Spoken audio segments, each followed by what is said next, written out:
नमस्कार। श्री गणेशाय नमः। श्री गुरुभ्यो नमः। श्री गोपी जनवल्लभाय नमः। हर तीसरे वर्ष पुरुषोत्तम मास, अधिक मास, मलमास महीना आता है। इस महीने में किए गए कृत्य जीवन भर जन्म जन्मांतर के पापों को नष्ट कर देता है। अतः पुरुषोत्तम मास महात्म्य, अधिक मास महात्म्य कथा में दूसरा अध्याय आइए सुनिए। जिस अध्याय में नारायण से श्री नारद जी बहुत ही बृहद प्रश्न करेंगे। बृहद प्रश्न सबके तरफ से करेंगे। लूला, लंगड़ा, अंधा, दरिद्र, बंध्या, वैधव्य, रोगी, सबके तरफ से प्रश्न करते हुए नारायण से पूछेंगे, महात्मन कोई ऐसा उपाय बताइए कि संसार के सभी दुखी प्राणी दुख से उनका छुटकारा हो जाए उस उपाय को करने से।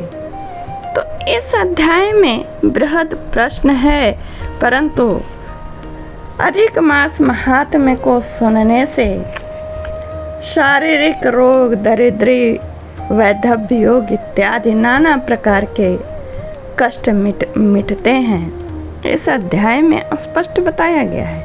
आइए सुनिए। सुतवाच राजा पृष्ठं शुकेनोक्तं श्रीमद्भागवतं परं शुक प्रसादात् तक्षुत्वा दृष्ट्वा राज्ञो विमोक्षणम्। सूत जी बोले, राजा परीक्षित के पूछने पर भगवान शुक द्वारा कथित परम पुण्य प्रद श्रीमद् भागवत शुकदेव जी के प्रसाद से सुनकर अनंतर राजा का मोक्ष भी देखकर अब यहाँ यज्ञ करने के उद्यत ब्राह्मणों को देखने के लिए मैं आया हूँ और यहाँ यज्ञ में दीक्षा लिए हुए ब्राह्मणों का दर्शन कर मैं कृतार्थ हुआ। ऋषि बोले, हे साधो, अन्य विषयों की बातों को त्याग कर आप भगवान कृष्ण द्वैपायन के प्रसाद से उनके मुख से जो आपने सुना है वही अपूर्व विषय है। सूत, आप हम लोगों से कहिए। हे महाभाग, संसार में जिससे परे कोई सार नहीं, ऐसी मन को प्रसन्न करने वाली और जो सुधा से भी अधिकतर हितकर है, ऐसी पुण्य कथा हम लोगों को सुनाइए। सूत जी बोले कि मैं विलोम से उत्पन्न हुआ हूँ, यानी ब्राह्मण के चरों में क्षत्रिय का चरों मिल जाने से उत्पन्न हुए हैं। सूत जी कहते हैं कि मैं तो धन्य हूँ जो आप जैसे श्रेष्ठ पुरुष भी आप लोग मुझसे प्रश्न पूछ रहे हैं। मैं भगवान व्यास के मुख से जो भी सुना है वह यथा ज्ञान में यथावत कहता हूँ। एक समय नारद मुनि नर नारायण के आश्रम में गए। अब यहाँ पर आश्रम का मनोरम दृश्य सुनिए। जो आश्रम बहुत से तपस्वी सिद्धों देवताओं से भी युक्त है और बैर, बहेड़ा, आंवला, बेल, आम, अमड़ा, कैथ, जामुन, कदम्ब आदि और भी अनेक वृक्षों से सुशोभित है। भगवान विष्णु के चरणों से निकली हुई पवित्र गंगा और अलकनंदा भी जहाँ बह रही है, ऐसे नर नारायण के स्थान में श्री नारद मुनि ने जाकर महामुनि नारायण को प्रणाम किया और पर ब्रह्म की चिंता में लगा हुआ है मन जिनका, ऐसे जितेंद्रिय, काम, क्रोध आदि 6 शत्रुओं को जीते हुए वे निर्मल चमक रहे हैं। उनकी प्रभा बहुत ही अच्छी है। ऐसे देवताओं के भी देव तपस्वी नारायण को साष्टांग दंडवत प्रणाम कर और हाथ जोड़कर नारद उस मुनि व्यापक प्रभु नारायण की स्तुति करने लगे। नारद जी बोले, हे देव देव, हे जगन्नाथ, हे कृपा सागर सतपते, आप सत्य व्रत हो, त्रिसत्य हो, सत्य आत्मा हो और सत्य संभव हो। हे सत्य योने, आपको नमस्कार है। मैं आपकी शरण में आया हूँ। आपका जो तप है वह संपूर्ण प्राणियों की शिक्षा के लिए और मर्यादा की स्थापना के लिए है। यदि आप तपस्या न करें तो जैसे कलयुग में एक के पाप करने से सारी पृथ्वी डूबती है, वैसे ही एक के पुण्य करने से सारी पृथ्वी तरती है। इसमें तनिक भी संशय नहीं है। पहले सतयुग आदि में जैसे एक पाप करता था तो सभी पापी हो जाते थे, ऐसी स्थिति हटाकर कलयुग में केवल कर्ता ही पापों से लिप्त होता है। यह आपके तप की स्थिति है। हे भगवान, कली में जितने प्राणी हैं सब विषयों में आसक्त हैं। स्त्री पुत्र गृह में लगा है। चित्त जिनका ऐसे प्राणियों का हित करने वाला जो हो और मेरा भी थोड़ा कल्याण हो, ऐसा विषय सोचकर आप कहने के योग्य हैं। आपके मुख से सुनने की इच्छा से ही मैं ब्रह्मलोक से यहाँ आया हूँ। उपकार प्रिय विष्णु हैं, उपकार प्रिय विष्णु हैं, ऐसा वेदों में निश्चित है। इसीलिए लोकोपकार के लिए कथा का सार इस समय आप सुनाइए, जिसके श्रवण मात्र से निर्भय मोक्ष पद को प्राप्त करते हैं। इस प्रकार नारद जी का वचन सुन भगवान ऋषि आनंद से खिलखिला उठे और भुवन को पवित्र करने वाली पुण्य कथा आरंभ की। श्री नारायण बोले, गोपों की स्त्रियों के मुख कमल के भ्रमर, रास के ईश्वर, रसिकों के आभरण, वृंदावन बिहारी ब्रज के पति आदि पुरुष भगवान की पुण्य कथा को हम कहते हैं। हे नारद, आप सुनो। जो निमिष मात्र समय में जगत को उत्पन्न करने वाले हैं, उनके कर्मों को हे वत्स इस पृथ्वी पर कौन वर्णन कर सकता है।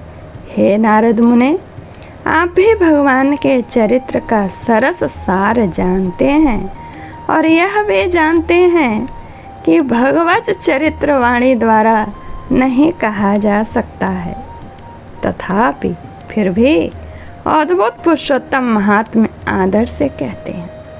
यह पुरुषोत्तम महात्म्य दरिद्रता और वैधव्य को नाश करने वाला, यश का दाता एवं सतपुत्र और मोक्ष को देने वाला है।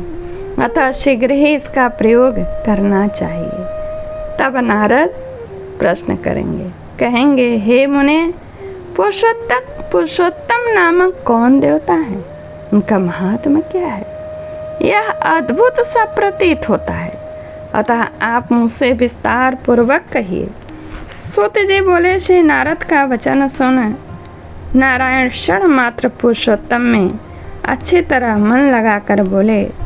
श्री नारायण बोले, पुरुषोत्तम यह मास का नाम जो पड़ा है वह भी कारण से युक्त।